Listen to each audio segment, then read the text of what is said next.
Our religious stories are natural in that they arise from our awareness that we may be mistaken, from our assumption that other agents may know enough, from our penchant for surprise, yet nevertheless for interpreting things in the way evolution has prepared our minds to understand.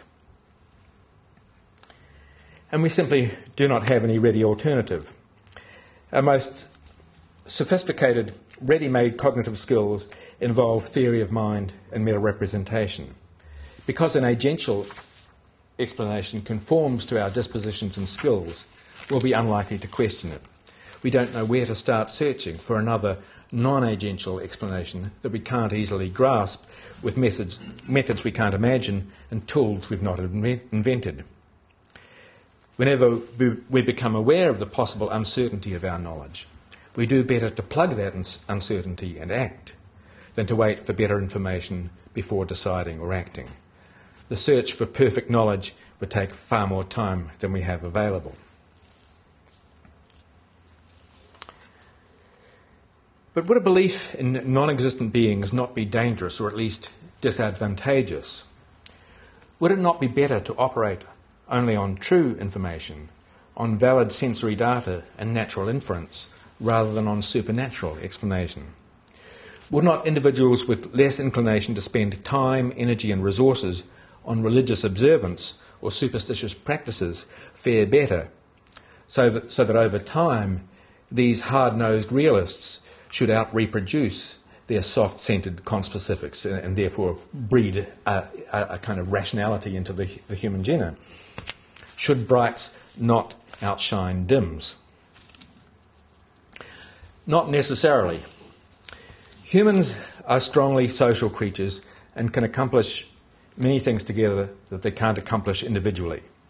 Human groups often compete, and often lethally.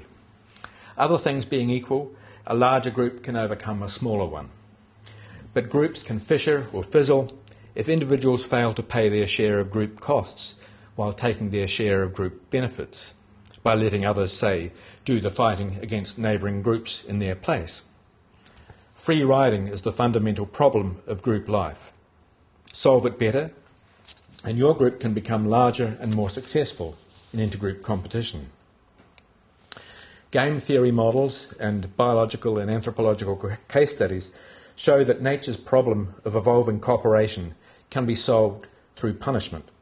Yet since we can earn short-term advantages by free riding, we'll be tempted to do so and to try to evade detection and therefore punishment. Genesis reports that God offered a rainbow after destroying an unrighteous world. He may not send a flood again, but we know he still watches and judges.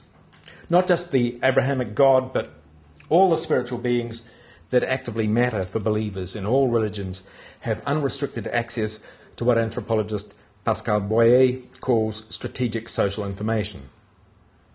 We ourselves attend closely to such information, and we know that because it continues to accrue wherever people act and interact, no mortal eye can see it all. We watch others assiduously when we can, and we know they watch us. Sometimes we may wish to act unobserved, but our fear that others might notice us undetected may make us wary of committing even apparently unseen actions that could earn others' disapproval and reprimand.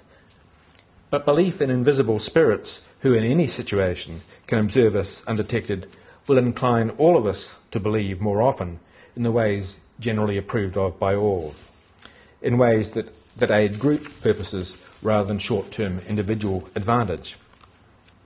The anthropologist Malidoma Patrice Sommet notes that elders in his own Dagara culture in West Africa say that the real police in the village is spirit that sees everybody.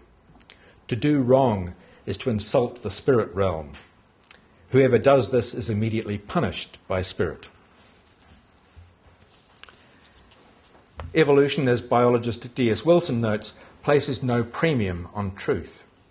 I may need to see where a rabbit is to hit it with a stick, but there are many, many other situations in which it can be adaptive to distort reality. Even massively fictitious beliefs can be adaptive as long as they motivate behaviours that are adaptive in the real world. Fictions, of course, can motivate without belief. We can heed fables without thinking them literally true.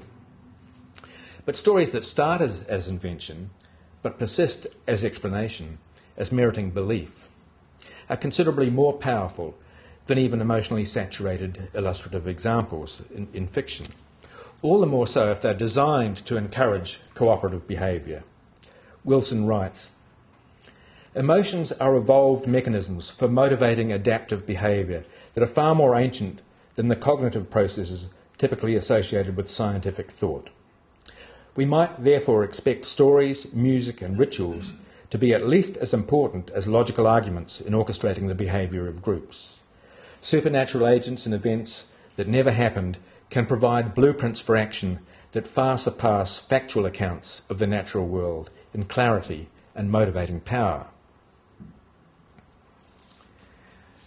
Evolution will favour belief in a falsehood if it motivates adaptive behaviour better than belief in a truth. In any case, truths other than those supplied by the senses and intuitive inferences can be costly to discover. It will favour beliefs in spirits that monitor human actions and that need to be appeased, if such beliefs reinforce group cohesion. Of course, they may do so at the cost of exacerbating intergroup strife. If our group gains in cohesion through its sense of divine support, it's likely, other things being equal, to be able to overcome enemies that lack such compelling belief. To recapitulate and conclude, because interacting with other agents, especially with other humans, has been so important to us, we've evolved theory of mind, our highest naturally evolved cognitive skill, a capacity to understand ourselves and others as moved by desires, intentions and beliefs. It enables us to see that others may think and feel differently about a situation, that they may be wrong about a situation, and crucially, therefore, to see that we too may be wrong if we lack crucial information. Theory of mind offers such a strategic advantage that we've evolved dispositions to exercise our capacity for it through pretend play and story. Pretend play and story capture our attention and ensure their effect, especially by parcelling out surprise, and they train us to think easily away from the here and now, so long as we do so in terms of agents. Theory of mind also means that we may often be aware that we don't know the deep truth of the situation. But through our tendency to over-detect agents, through our understanding of agency as a prototype of cause, through our realisation that agency involves unseen forces, through our inclination to appeal in stories to the extraordinary and attention-catching, through our penchant for remembering best what transgresses ordinary ontological boundaries, and through our predisposition to imitate others, we're likely to be susceptible to inventing explanations in terms of unseen agents and to find these explanations readily comprehensible, reassuring, and compellingly memorable. Even if they're untrue, their benefits in fostering group cohesion and their capacity to motivate appear to outweigh their empirical falsity. Of course, now that science has discovered ways to fill in the gaps in knowledge that theory of mind has always made us suspect, we don't need the invented stories of supernatural agents to provide the illusion of reassuring explanation. And now that we've found ways of fostering cooperation, like democracy, the rule of law, agencies of detection and detention, and so on wider and wider scales, to the level of nations and beyond, religions that promote in-group amity at the expense of exacerbating out-group enmity ought to have served their day.